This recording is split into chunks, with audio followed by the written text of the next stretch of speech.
Well, we cross now to Mauritius, where Sachin Sangvi, Managing Director of Regrow, is standing by. Sachin, it's interesting looking at your background. You're a British educator or UK educated specialist in stem cells and an entrepreneur as well. Did the entrepreneur side come after you gained the knowledge in stem cells? I think when I finished my education and research skills gathering, that's when I thought that I could set up a world-class GMP facility in India to cater to the stem cell market, which wasn't addressed by any of the big pharmaceutical or the MNCs. So that's when we saw the opportunity, and I think it went hand in hand along with the skill of stem cell research. I also had developed those skills for setting up a business venture as well. Now, you must have been asked this question 1,000 times. Remember, we're a business channel, and not a scientific channel. So stem cells are not always fully understood by the audience that we're talking to. Could you give us, in layman's terms, what it actually means? Stem cells are cells that are present in every individual's body. Their function is to basically repair and maintain all the tissue and the organs that are present. They, however, are also found in various parts of the human body, such as the umbilical cord blood at childbirth, the bone marrow, also the peripheral blood, and now research has also shown that dental pulp has stem cells. So where's the business case with stem cells? So how stem cell therapy works is there are two parts to it. One is an autologous cell therapy and the other is the allogenic cell therapy.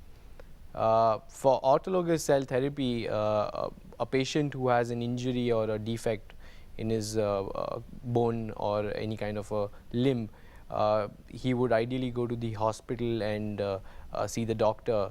That's when they would advise on the stem cell therapy and have a step one as isolation of the stem cell, which is then sent back to the laboratory for culture and manipulation of these cells. Once this process is over, which typically takes around 3 to 4 weeks, they're sent back to the same hospital for reimplantation in the same patient to treat that condition, whether it's acute or chronic. And what about Mauritius? Because it is a developing field, the whole biotechnology field, but specifically in stem cells. What are you guys doing in that country? Actually, here for the Bio-Africa Summit, and we've discussed with the government officials. I think they have also passed a Clinical Trial Act recently, a couple of years back, and they seem to be opening up on the biotech sector. And I think that's when, if they take an early decision on stem cell application, basic science or advanced or even practice in the medical hospital, it will be an advantage to not just the Mauritian population but also to the African countries. So we're working closely with them to develop a state-of-the-art laboratory which can help right from basic till at the advanced level. Mauritius is doing some interesting things in many areas. Is its research, or is what the government is putting on the table for stem cell research amongst the best in the world? Is it advanced or ahead of other countries? No, I wouldn't say it's very advanced, but I think they are doing the right things and getting the right people to advise them on certain regulations and to prepare the legal framework. So I think if they do that very quickly in the next couple of years, you can see Mauritius as one of the key area where Africa can then look to Mauritius for setting up those guidelines in the future. You mentioned Africa. So from an African context, it would appear that Mauritius is ahead of that curve.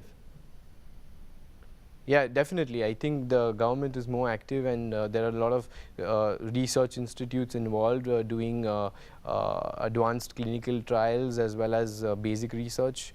I think with more and more facilities being available, I think that can be the way forward. Sachin, just from a broader perspective, stem cell research around the world has been painted as rather controversial. Are you seeing greater acceptance of the science? Yes, I think if you see that there are more than 3,000 clinical trials that are underway currently in the world, and more than 800 or 1,000 laboratories dedicated only in stem cells trying to advance their research to medical use into the hospitals. And I think it's that probably the failures have been highlighted more than the success stories. That's one of the reasons probably it's termed as controversial, but there are some really good institutes working and doing a lot of advanced research, and US has seen that, Europe has seen that, Asia, Korea and Japan has seen that, and now in India we as Regrow have been able to provide 2 of the cellular therapies at the market level. Are you also finding that with the advances on big data, that it's helping your research, it's helping the science to develop perhaps more rapidly? Yes, I think a lot of data is being published, and there are a lot of more and more hospitals that are trying to set up stem cell laboratories and stem cell transplantation centers, which will further aid in the progression of this science from mainly known for research into practice. So I think the translation part is happening, but it's happening maybe a little slow. That was Sachin Sanghvi talking to us from Mauritius. He's the MD of Regrow.